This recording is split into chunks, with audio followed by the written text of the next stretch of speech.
So, as you guys may or may not have known, I've been rewatching Full House. I'm on season 7, so I will be doing a ranking video very, very soon.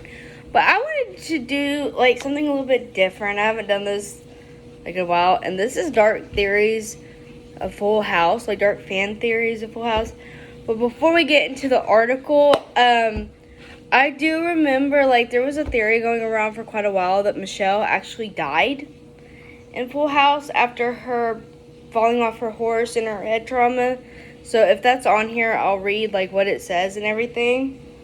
But yeah, I remember that, and I'm like, why did somebody make such a terrible and sad theory? Like, I don't understand. I guess people are just cruel. But yeah, that's just one of the theories I wanted to talk about real quick. Like, they didn't really give much of an explanation because there isn't really one, because it's sad, you know? So let's just get into this. I love reading articles. It's so fun. So it says, Uncle Joey is the real father of the Tanner children. This is the first one.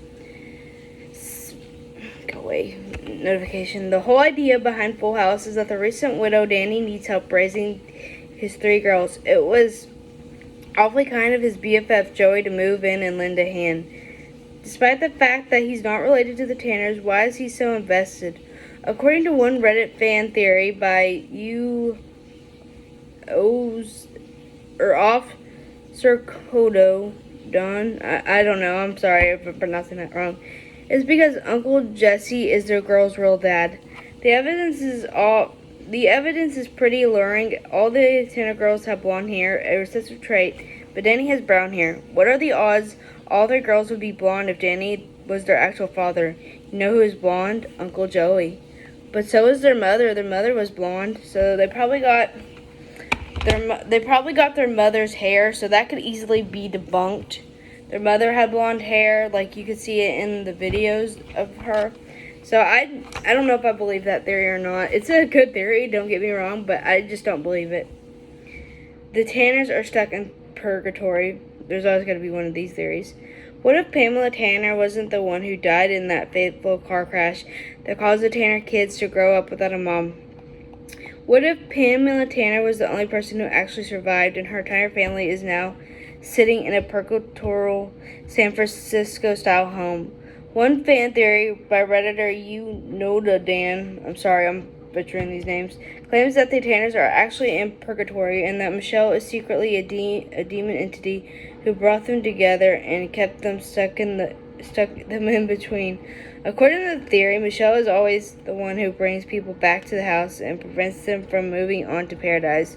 She loves convincing Jesse to stay because she's sick, and there's also the fact that Gina's mom, Danny's potential love interest, mysteriously dies in a car accident. Why are Danny's potential love interests always disappearing? They can help him move on from Pam, allowing him to find the peace he needs to get to heaven, and Michelle can't have that.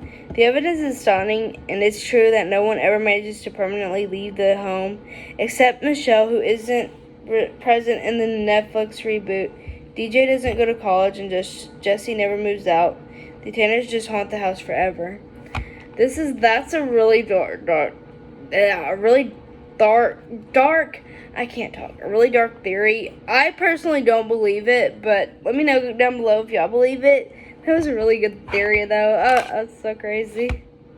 Full House, Boy Meets World, and Sabrina the Teenage Witch all exist in the same universe.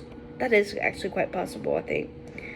One fan theory alleges that the programs of the 90s TGIF lineup more or less exists in the same universe. It all starts with the wildly popular Family Matters, which was a spin-off of Perfect Strangers. I honestly didn't know that. I actually never watched Family Matters. Maybe I should do that for like a video or something. Family Matters has a crossover with Full House. It does. Wherein Steve Urkel appears on the San Francisco-based show. Family Matters also has a crossover with the ABC Family show Step by Step, which I've also never seen. Urkel accidentally shoots himself right into Step by Step's set with the jetpack. Step by Step has a minor crossover with Boy Meets World when Topanga meets Dana at Disney World. Boy Meets World then has a crossover with Sabrina the Teenage Witch, which I need to make that ranking video on Boy Meets World. But I do remember that episode where they cross over with Boy Meets World, like Sabrina the Teenage Witch crosses over with Boy Meets World. But I did not know that Dana was from Step by Step. I honestly didn't know that.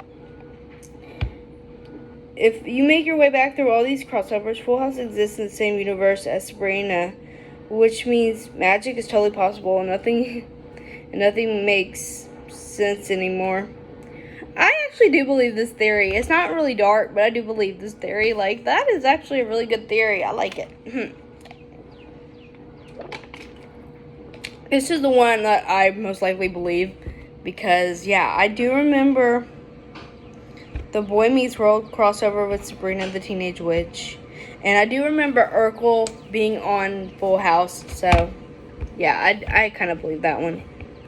Michelle doesn't actually exist. Here we go again. Michelle is noticeably absent from the Netflix reboot Fuller House. The most of us know it's because the Olsen twins have retired from showbiz. A large swath of the internet believes it's because Michelle never existed. The theory goes that Danny invented an imaginary daughter to deal with the grief he experienced after losing his wife. The YouTube channel Full House Without Michelle has made a number of videos with the youngest Tanner edited out to prove the point. Without Michelle in the scenes, it's clear Danny is having an emotional crisis, but it isn't clear why his family and friends reinforce the idea of his imaginary friends. I sort of kind of believe that a little bit. It does kind of make sense, but also, why would the rest of the family, it could be easily debunked because, like, why is the rest of the family, like, interacting with Michelle and, like, hugging her and touching her and tickling her and all this stuff? It just, part of it makes sense, but the other part doesn't because, like, personally, I believe she exists.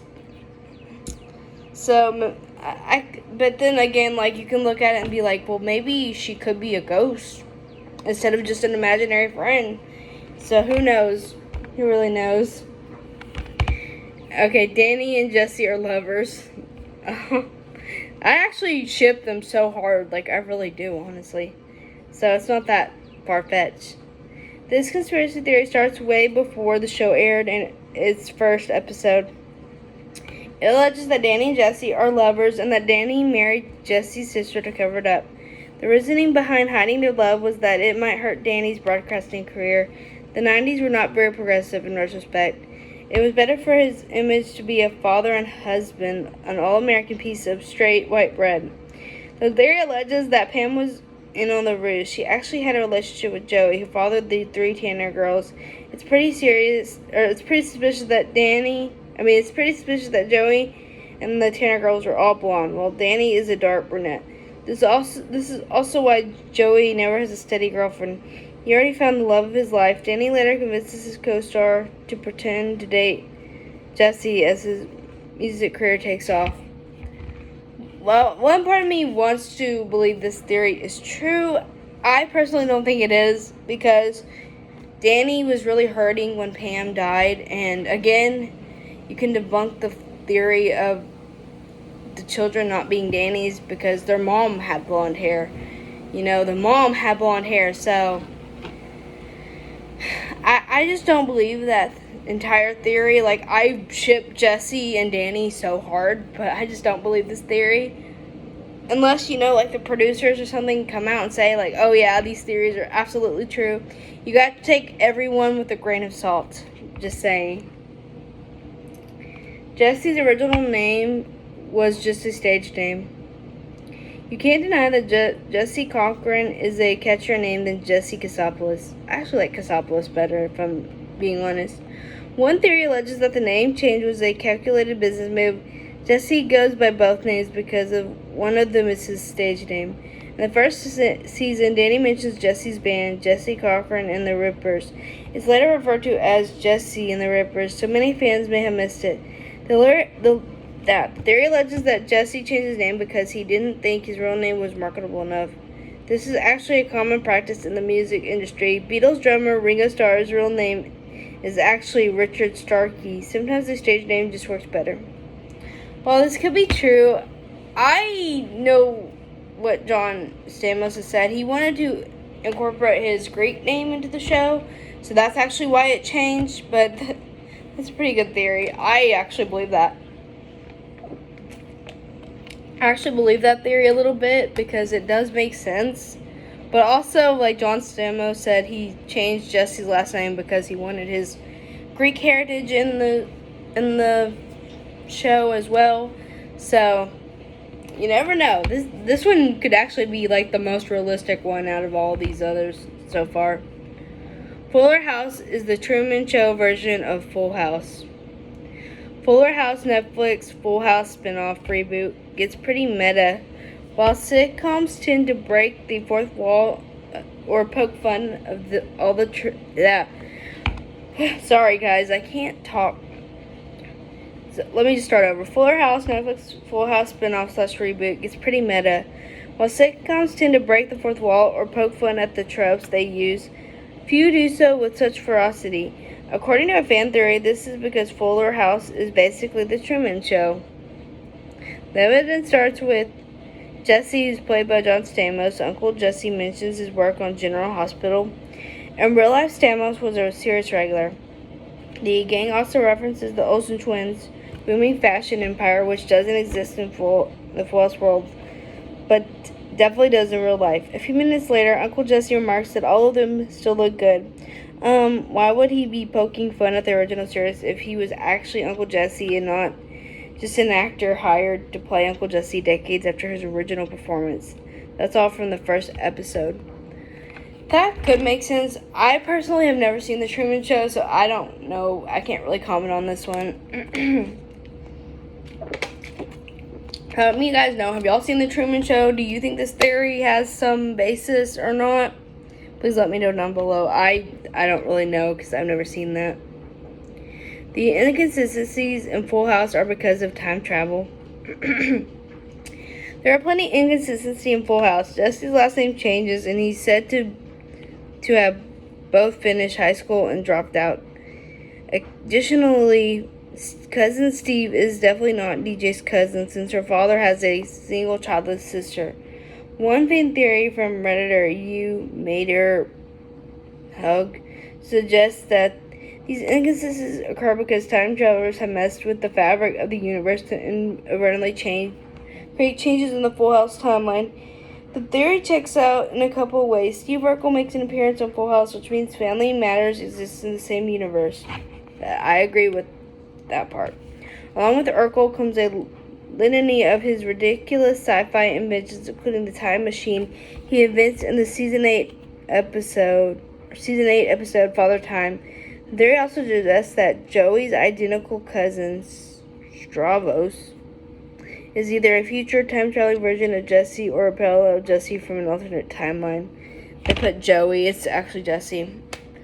So, I really don't believe this one at all because, personally, I think it's just like the showrunners making some mistakes. Like, I've noticed some of the inconsistencies and stuff, so I just think it's because the writers forgot certain things. So, I don't believe this theory at all. It's an interesting theory. I don't personally like it all that much because it actually doesn't make sense. This next one, it says the Tanners are Jewish. The Tanners celebrate Christmas, but it's hardly the first time an American family of Jewish descent partook in the traditional Christian holiday. Sorry, I can't talk. One fan theory alleges that the Tanners are actually Jewish but non-practicing. According to the theory, Danny frequently uses Jewish idealisms, and it's entirely possible that Pam was Jewish and passed on these things but not the faith.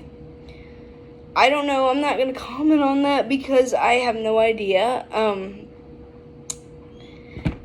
Because, like, this is, like, a sensitive topic, and I don't want to offend anybody, so I'm just going to move on. It could make sense, but let me guys know what you think. Do you think the Tanners are Jewish? I don't know for sure. I honestly don't know. And these Jewish idealisms, sorry, I can't talk or pronounce stuff, that Danny is apparently using, I never caught on to that, so I'm not real sure, okay? I don't know. How I Met Your Mother was created as a prequel to Full House. Though Full House and How I Met Your Mother are decidedly different, they do have a lot of parallels. A conspiracy theory by Redditor You Beautiful Pop argues that How I Met Your Mother is meant to be taken as a sort of spiritual prequel to Full House. Danny Tanner is Ted. Fans of both shows know their senses of humor and personalities overlap. It's alleged that the screenwriter of the more recent series changed the number of kids as an afterthought, just because it wasn't an important detail, and it helped to create the two sitcoms. Still, all the children were young when the mother passed away, regardless of their biological sexes or how many of them exist. Honestly, that kind of makes sense. Like, again, I've never seen How I Met Your Mother. They're probably like, you haven't seen a lot of these shows. Yeah, I haven't. But that's because I've been like watching stuff that I've already seen like 1,000 times over and over again. Also, I prefer like cartoons and stuff. So that I actually kind of like that theory. I think that's a good theory, honestly. So who knows? The Full House is a living sinister creature. I can already tell you I don't believe this theory one bit, but I do think it's interesting. According to one zany fan theory from blogger Billy Superstar, the Full House home is alive and filled to the rafters with hatred. Prior to the start of the series, evil entities ruled the planet, and subsequently San Francisco. As human civilization grew, they shapeshift to disguise themselves as the normal, everyday things, including the labyrinthian Tanner home. Excuse me. These beings strive to control human minds, and only a few psychic people can resist their influence. The theory alleges that the house is what killed Pam after she gave birth to 3 children, the Lord's number, the body, the blood, and the Holy Spirit. As the series progresses, the home starts feeding on the people inside of it, and brainwashes Jesse, forcing him to change his name in an effort to weaken the Cochran family psyche. Danny degrades into a neurotic clean freight. The home is destroying the mind of the adults inside of it, and none of them ever leave. According to the theory, Michelle is the one who made the deal with the devil. She gets whatever she wants as long as she keeps the adults together. She starts forcing the adults to obey her by innocently preaching family love, basically the theme of the show. Judging by Fuller House, the Tanners may never escape. Okay, so again, I don't really believe that theory, but I think it's really interesting. So yeah, I just don't know. Like, honestly, I don't believe it, but whatever. So I found another little article, like I clicked on it. So we're just gonna get through some of these. And these 2 articles are from like the same people, so we'll just get into it. It says 22 dark fan theories about 90s sitcoms. Will Smith has been deceased the whole time in The Fresh Prince of Bel-Air. Will actually died in the fight on the basketball court in West Philly. The taxi driver is actually God who drives a rare cab. He takes Will to heaven, where he works out all of his issues with his wealthy aunt and uncle. Will only sees his mother and father on special occasions because that's when they come to visit his grave. That is, like, seriously dark. I don't know what to believe on that one. Like, I don't think it's true. I just think it's a sad theory and very, very dark. Carol and Susan planned on using Ross to have a child and friends. That could actually make sense. I believe this theory. And this is from Redditor, I'm going to butcher her name, Jerosi's Best Girl. I'm sorry, I mispronounced that. I don't know. Carol's pregnancy wasn't accidental. Her and Susan plotted to get pregnant without telling Ross. Carol and Susan were together for a bit while Carol and Ross were still married, and Carol finds herself pregnant with Ross's child in season 1. Yet, Carol finds out that she's pregnant just a few weeks after the divorce. Season 1, episode 2. And Carol and Ross obviously conceived the child before they filed for divorce. So in season 1, Carol was at least 3 months pregnant. Divorce takes a minimum of 3 months to be finalized, 6 months at the most, from the date of filing. So she must have known for at least a month prior. Adoption is and always has been pretty hard, and back then for a lesbian couple, it would have been way harder. Okay, where was I? I lost my place. I'm sorry, guys. And perhaps maybe one of them wasn't on board with it, but still wanted children. You might say, what about artificial insemination? That can be pretty expensive, and Carol was going through a divorce at the time. So chances are that she was short on cash, and the success rate wasn't great. You might say, well, maybe Carol thought she was only putting on weight. She wouldn't have had her period for 3 months straight, at least. She obviously would have realized it a lot sooner. My guess is that she intended to get pregnant so she and Susan could raise the child. So taking all this info/evidence into account, what if before Carol divorced Ross, her and Susan talked about kids and came up with an idea to have Ross impregnate Carol? After that works, Carol tells Ross she wants a divorce. The plan works out, and 3 months later, season 1, episode 2, Carol tells Ross. I actually do believe that, honestly. Like, you could tell, like, they didn't. You could just tell, like, that makes a lot of sense. Like, they were definitely using Ross. Every member of Springfield is suffering from radiation in The Simpsons. I've heard this theory before, and I kind of believe it. From Redditor, I'm so fucking stupid, I'm sorry. From Redditor, Lunch Cautious 8781. The radiation from the power plant is slowly destroying the citizens of Springfield mentally. So look at the first few seasons of The Simpsons. Ralph actually shows borderline intelligence in some episodes. Ned is religious, but not overly so, and just about everyone acts differently from their final personalities. Later on, Ralph is shown as so stupid he honestly should not be left unsupervised for too long. Ned is so religious that it's his only real personality, etc. So what if the radiation from the power plant is slowly leaking, causing brain damage?